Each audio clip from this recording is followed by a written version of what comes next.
Outlander has finally returned with the first episode of Season 8, and after only the first hour, we've been thrown back into the 16th century where we saw the entire family being reunited and the foundations being laid down for the battle that could see Jamie Fraser's death coming around. With Captain Charles Cunningham, a former redcoat, being introduced to us, the war looking to drag both Jamie and Charles back into it and put them on opposing sides, and with William undergoing an identity crisis. Let's dive into this episode, break down the important details, and I'll share what I thought of it. Here is Outlander Season 8 Episode 1, Ending Explained. Just to let you know, this video will contain spoilers.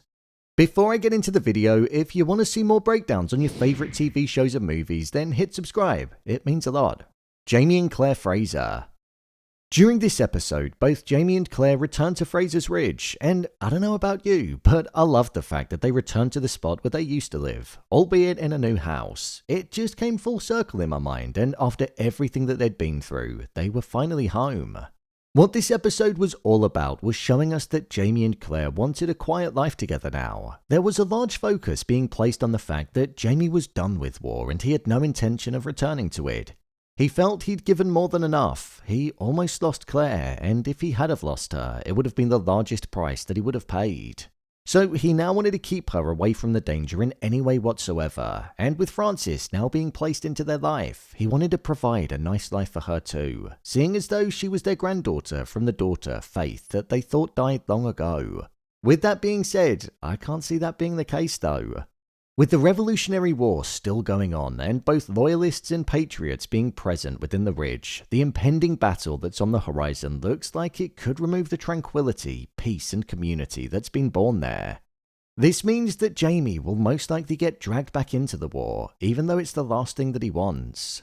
When Roger and Bree returned back to the time period to be with their family, they brought a book with them called The Soul of a Rebel, which was written by Frank Randall, and it mentioned an impending battle that took place at King's Mountain, and it also mentioned Jamie's name 14 times and spoke of how he died there.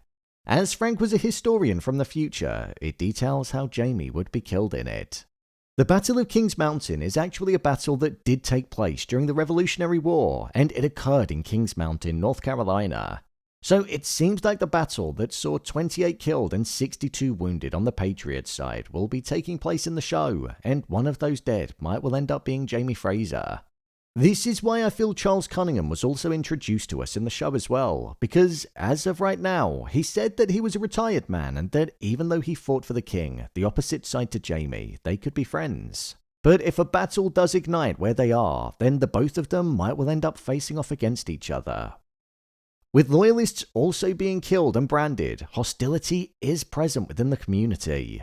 Outside of that, it also feels like the relationship between Frances, Jamie and Claire will be revealed at some point.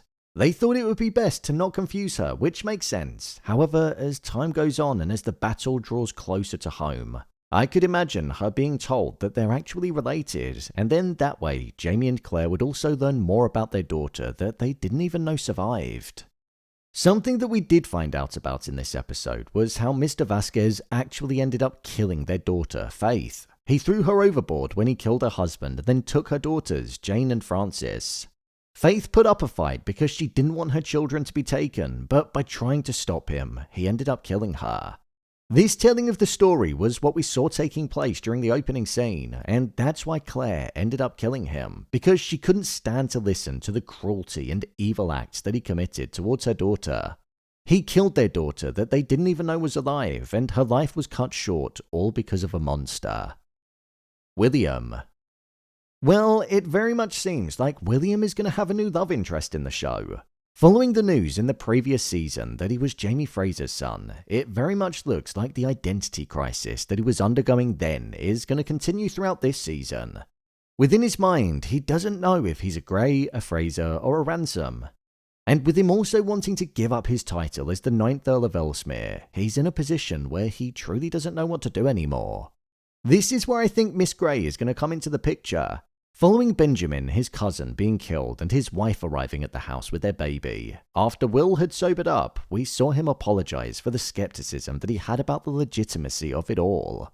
This was to the point where the conversation concluded with him saying that he'd be there for Benjamin's son, that he'd always remind him of his father and make sure that both Miss Grey and her son are looked after by doing all that he could for them.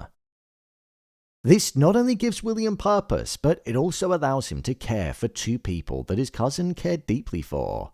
This will allow William to grow into and identify himself and find himself out of that lost position within his mind. I imagine that looking out for both Miss Grey and her child will cause Will to grow close to her, and the slight looks that they were giving each other already indicated that there could be some kind of romantic connection between them. Ian and Rachel. Ian and Rachel didn't feature too heavily in this episode, probably just a tad more than Roger and Bree, but what we did see with them was that Rachel was pregnant with Ian's child and she was due to have their baby very soon.